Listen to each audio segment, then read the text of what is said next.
kurasa kalau zaman sekarang dengan istilah kayak pinjaman online, apa segala macam, kurasa aku udah kena zaman itu. Itu ini mungkin dengan BK bisa jadi Dengan gaya hidup waktu itu ya? iya, seminggu aku bisa 4 kali emang, Bro. Ke tempat terang gelap itu. Saya dulu pernah 5 kartu kredit over limit semua. Sama, Le. Sama. Kalau seandainya pada saat itu ada pinjaman online, saya kena ini. Nah, singkat cerita, aku bangunlah sistem di situ. Ya nggak tahu nih, semoga bos gua nonton juga nih kan, kali aja. Soalnya dimonitor juga kita nih di sosial media ya kan. Nah, kecewa lah aku. Jadi pernah aku meeting sama orang Korea, aku sama bosku, "Iro komo sonon, par Koreaon, kalian pakai bahasa Inggris kan? Ih, bagus nih Bro, aplikasi lu ini. Siapa yang buat? Oh ini gua pakai vendor."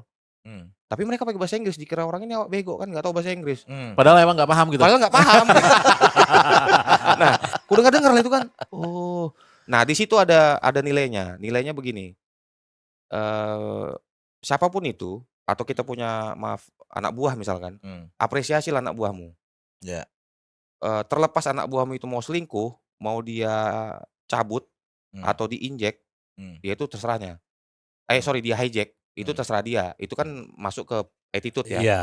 Tapi setidaknya hargai anak buahmu. Nah, itu pelajaran yang kudapat di mantan bosku ini kan. Oh, ini kawan ini nggak menghargai aku. Habis itu pernah dia menjanjikan aku mau naik level. Karena pada saat itu kan perusahaan baru, terus, secara struktur kan kurang inilah ya. Ya, nggak begitu lengkap lah. Iya, nggak ada Sistem belum. manajer ini, nggak ada Iya, ini gitu. Nah, dia bilang aku manajer IT-nya. Nah, udah tuh, tiba-tiba masuklah orang yang dari antah berantah ini kan, yang nggak dikenal. Ini ketawa nih si Reno nih, ini dulu satu kantorku nih. Dia tahu nih ceritanya.